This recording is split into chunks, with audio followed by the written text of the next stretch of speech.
Hi guys எல்லாரும் எப்படி இருக்கீங்க?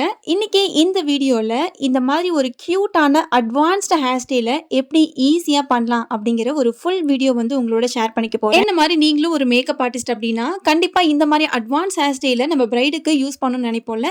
அதுல இதை எப்படி ஈஸியா பண்ணலாம் அப்படிங்கிற ஒரு வீடியோ தான் உங்களோட ஷேர் பண்ணிக்க போறேன். இப்பதான் என்னோட சேனலை ஃபர்ஸ்ட் டைம் பாக்குறீங்கன்னா மறக்காம ஒரு சின்ன லைக் அண்ட் ஃபாலோ கொடுத்துருங்க. இந்த மாதிரி நிறைய வீடியோக்கள் வந்து உங்களுக்கு வந்துட்டே இருக்கு. So don't forget to like and subscribe. Tutorial start பண்றதுக்கு முன்னாடி உங்களுக்கு இந்த வாய்ஸ் ஓவர்ல எக்ஸ்பிளைன் பண்ற வீடியோ பிடிச்சிருக்கா இல்ல வாய்ஸ் ஓவரே இல்லாம வெறும் சாங் மட்டும் பார்த்துட்டு நீங்க பாக்குற வீடியோ பிடிச்சிருக்கான்றது எனக்கு மறக்காம கமெண்ட் செக்ஷன்ல சொல்லிட்டு போங்க.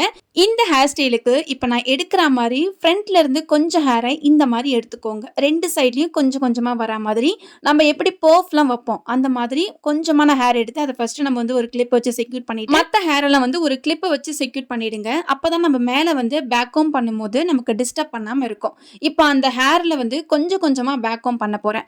பேக் கோம் பண்றது உங்களுக்கு இப்போ எப்படின்னு தெரியலனா இந்த வீடியோல உங்களுக்கு நான் ரொம்ப கிளியரா காமிச்சிருக்கேன். அதாவது இப்போ ஒரு செக்ஷனை எடுத்துட்டு ரொம்ப மெலிசான செக்ஷன் எடுத்துட்டு அதை எல்லாத்தையும் ஒன்னா மேல இருந்து அப்படியே ஹேரை வந்து கொஞ்சம் டேங்கிள் பண்ணி வந்து அப்படியே கீழே வச்சு நம்ம ஸ்ப்ரே பண்ணிட்டு இப்படி இழுத்து விட்டோம்னா நமக்கு அழகா வந்து பாத்தீங்கன்னா அந்த ஸ்ட்ரக்சர் தெரியும். அழகா வளைஞ்சு வரும். அதுதான் வந்து கரெக்டான பேக் கோம். இந்த மாதிரி கொஞ்சம் கொஞ்சமா தின்னான ஒரு ஹேரை எடுத்து இந்த மாதிரி பேக் கோம் பண்ணிக்கிறேன். உங்களுக்கு பார்க்கும்போது எவ்வளோ நீட்டா வருது அப்படிங்கிறத உங்களால பார்க்க முடியும்.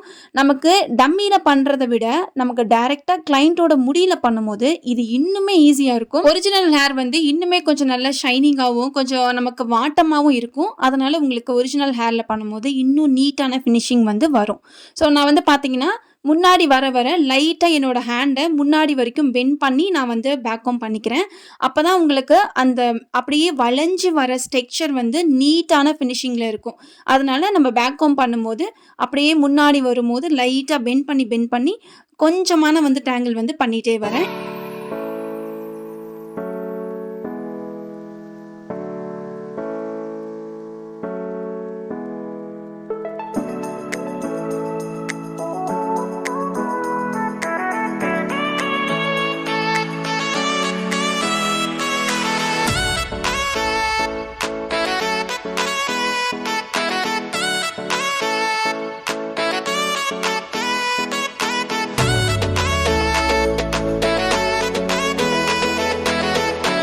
இப்போ பேக் கோம் பண்ண ஹேரை இந்த மாதிரி தலையில வந்து சீப்பை வச்சு சீவக்கூடாது. லைட்டா அந்த சீப்பை பெண்ட் பண்ணிட்டு ரொம்ப ஸ்மூத்தா வந்து நீங்க அந்த ஹேரை வந்து கோம் பண்ணி விடணும்.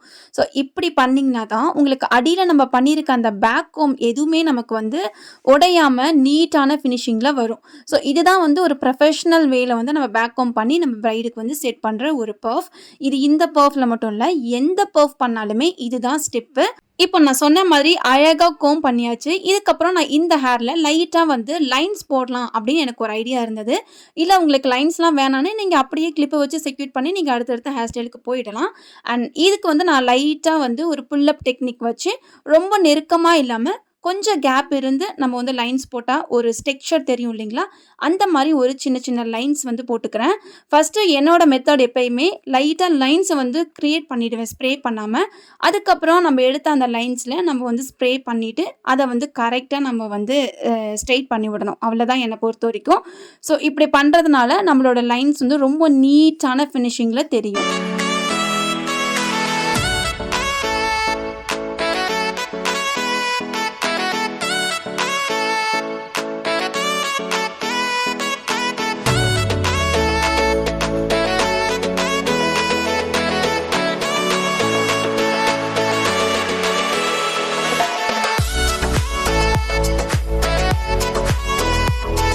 இப்போ லைன்ஸ்லாம் வந்து நம்ம எடுத்துட்டோம். இப்போ நம்ம பிடிச்சிருக்க இந்த கொஞ்சம் ஹேரையும் நம்ம வந்து பின் வச்சு செக்யூர் பண்ணிடலாம். இன்னைக்கு நான் இந்த இதில் வந்து 2 பின் மட்டும் தான் வந்து மினிமலாக குத்த போகிறேன். நிறைய பின்ஸ் குத்துனீங்கன்னா கச்ச கச்சான்னு இருக்கும். அதனால் 2 பின் வச்சு இந்த மாதிரி அழகாக டைட்டாக வந்து செக்யூர் பண்ணிட்டேன்.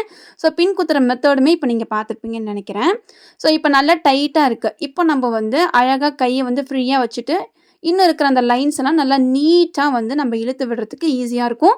இப்போ நம்ம ஃபர்ஸ்ட்ல இருந்து எடுத்த லைன்ஸ் எல்லாமே அழகா ஸ்ப்ரே பண்ணிட்டு அதை செக்யூர் பண்ண வேண்டியதான். இப்போ நமக்கு பர்ஃப் அழகா முடிஞ்சிருச்சு. இப்போ நம்ம இந்த ஹேர் ஸ்டைல் எப்படி போடலாம் அப்படிங்கறது அடுத்த ஸ்டெப் பார்க்க போறோம். மறக்காம சப்ஸ்கிரைப் பண்ணி பக்கத்துல லைக் பண்ணிடுங்க. உங்களை மாதிரி நிறைய பேர் இந்த வீடியோ பார்க்கறதுக்கு ஈஸியா இருக்கும். அதனால மறக்காம ஒரு சின்ன லைக் கொடுத்துருங்க இந்த டைம். இப்போ பர்ஃப் வச்சு பின் குத்துன அந்த ஹேரை அப்படியே எடுத்துட்டு பின்னாடி கொஞ்சம் ஹேரை எக்ஸ்ட்ரா எடுத்துக்கோங்க. அப்பதான் நமக்கு லென்த் கரெக்டா வரும். அந்த ஹேரை இப்போ நம்ம லூஸா பின்ன போறோம். ஸோ இந்த லூஸா பின்றது வந்து ரொம்ப முக்கியம் இந்த ஹேர் ஸ்டைலில். இப்போ பின்னுற இந்த ஹேர் தான் நம்ம இந்த ஹேர் ஸ்டைலுக்கு பேஸ்மெண்ட் தான் வந்து கிரியேட் பண்ணிட்டு இருக்கோம். ஸோ அதனால நல்லா லூஸா எந்த லென்த்துக்கு ஹேர் இருக்கோ அந்த லென்த் கீழே வரைக்கும் பின்னி ஒரு பிளாக் கலர் ரப்பர் பேண்ட் வச்சு பின்னி நல்லா வந்து லூஸ் பண்ணிட்டு இப்போ வந்து உங்க முன்னாடி இருக்கிற ஹேர், அதாவது கொஞ்சமா தின்னான ஹேரை எடுத்துட்டு அதை இந்த மாதிரி வாக்கில் வந்து அப்படியே பின்னிட்டு வாங்க. அதாவது பின்னாடி சைடில் வர மாதிரி அப்படியே பின்னிட்டு அதை இந்த மாதிரி உங்களோட ஃபிங்கர் வச்சு லைட்டாக இழுத்துட்டே வாங்க. கீழே மட்டும்தான் இழுக்கணும், மேலேயும் இழுத்துறக்கூடாது. ஸோ மேலேயும் இழுக்கிற மாதிரியும் ஹேர் ஸ்டைல் இருக்குது. நான் உங்களுக்கு அதை இன்னொரு நாள் வந்து ஷேர் பண்ணிக்கிறேன். ஸோ ஃபர்ஸ்ட் வந்து கீழே மட்டும் லைட்டாக இந்த மாதிரி நல்ல இதழ் மாதிரி ஃப்ளவரோட இதழ் வந்து விரிஞ்சா எவ்வளோ அழகாக இருக்கும் அந்த மாதிரி அழகாக இருக்கும். ஸோ இந்த மாதிரி நம்ம வந்து இழுத்துட்டு கடைசி வரைக்கும் பின்னி அகெயின் வந்து ஒரு ரப்பர் பேண்ட் வந்து போட்டுக்கோங்க. ஸோ இது எல்லாமே வந்து பார்த்தீங்கன்னா இந்த மாதிரி செக்ஷன் தான் வரும். ஸோ நான் சொல்கிறத விட நீங்கள் பார்க்கும்போது அது எந்த அளவுக்கு நீட்டாக இருக்குது அப்படிங்கிறது தெரியும். இப்போ நம்ம அதை பின்னி கீழே ரப்பர் பேண்ட் போட்டதுக்கப்புறம் அந்த ஒரு செக்ஷனை நம்ம பின்னல் பின்னிருக்கோம் பார்த்தீங்களா, அதோட சின்ன கேப்பில் இந்த மாதிரி முன்னாடி இழுத்து விட்டுருங்க. ஸோ நான் சொன்னேன்ல இதுதான் உங்களுக்கு வந்து பேஸ்மெண்ட்டாக இருக்க போகுதுன்னு. அண்ட் அதே தான் ஆப்போசிட் சைட்லேயும் இப்போ நம்ம எடுத்த அதே கொஞ்சமான செக்ஷனை இந்த சைடும் எடுத்துட்டு அதே மாதிரி லூஸாக பின்னி நம்ம எப்படி அந்த சைடை லைட்டாக இழுத்து விட்டு கடைசி வரைக்கும் ரப்பர் பேண்ட் போட்டு நடுவில் இருக்கிற ஹேரோட நடு சென்டரில் வந்து இந்த மாதிரி வந்து போட்டோமோ அதே தான் இப்போது கடைசி வரைக்கும் பண்ண போகிறோம். ஸோ எப்படி இருக்குது அப்படிங்கிறத ஃபுல்லாக பாருங்கள், ஸ்கிப் பண்ணாமல் பாருங்கள்.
அண்ட் ஃபர்ஸ்ட்லேருந்து லாஸ்ட் வரைக்கும் எந்த லென்த்துக்கு ஹேர் இருக்கோ அந்த லென்த்துக்கு இந்த மாதிரி சைட்லலாம் பின்னி நம்ம எப்படி வந்து செக்யூர் பண்ணமோ அந்த மாதிரி ஃபுல்லாக செக்யூர் பண்ணிடணும்.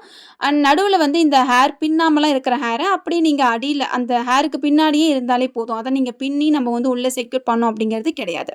ஸோ இப்போ ஹேர் லென்த் அளவுக்கு நான் வந்து பார்த்தீங்கன்னா நல்லா பின்னிட்டு அதை வந்து நடு இருக்கிற பின்னலோடு சேர்த்து நான் செக்யூர் பண்ணிகிட்ருக்கேன்.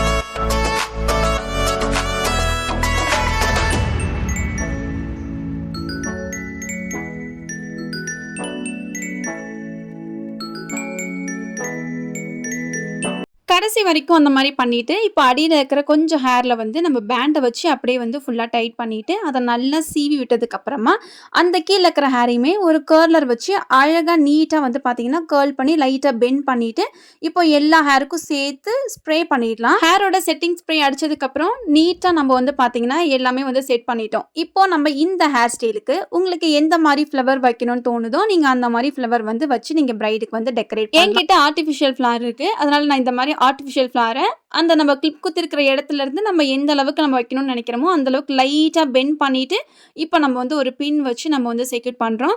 உங்களுக்கு வந்து ஒரிஜினல் ஃப்ளவர் வைக்கணும், அல்லது இந்த ஹேர் ஸ்டைலுக்கு அவங்க என்ன காஸ்டியூம் போடுறாங்க அப்படிங்கிறதெல்லாம் பொறுத்து நம்ம வந்து ஃப்ளவர் வந்து மாத்திக்கலாம். அண்ட் இன்னும் எனக்கு வந்து டெக்கரேட் பண்ணணும்னு தோணுச்சு. அந்த சென்டர்ல இந்த மாரி ஒயிட் கலர்லாம் வந்து நம்ம வந்து பின் போட்டு விட்டோம்னா, இன்னும் பார்க்கறதுக்கு ரொம்ப அழகா தெரியும் அப்படிங்கிறனால இந்த மாரி பின்லாம் வச்சு நான் செக்யூர் பண்ணியிருக்கேன். ஸோ பார்க்கவே எவ்வளோ பெர்ஃபெக்ட்டா, எவ்வளோ நீட்டான ஃபினிஷிங்ல நமக்கு இந்த ஹேர் ஸ்டைல் கிடைச்சிருக்குன்னு பாருங்க.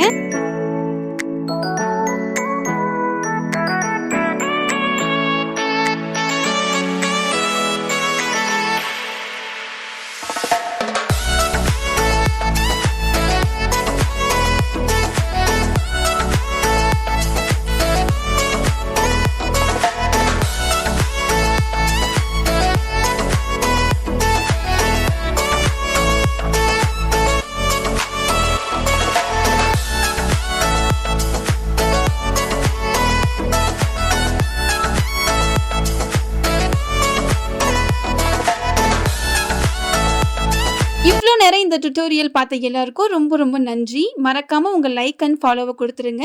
இந்த மாரி நெறைய டுட்டோரியல்ஸ், நெறைய விளாக், நெறைய வீடியோவோட உங்கள வந்து மீட் பண்றேன். இந்த வீடியோ யாருக்கெல்லாம் யூஸ்ஃபுல்லா இருந்திருக்கோ மறக்காம ஒரு கமெண்ட் பண்ணிட்டு போங்க.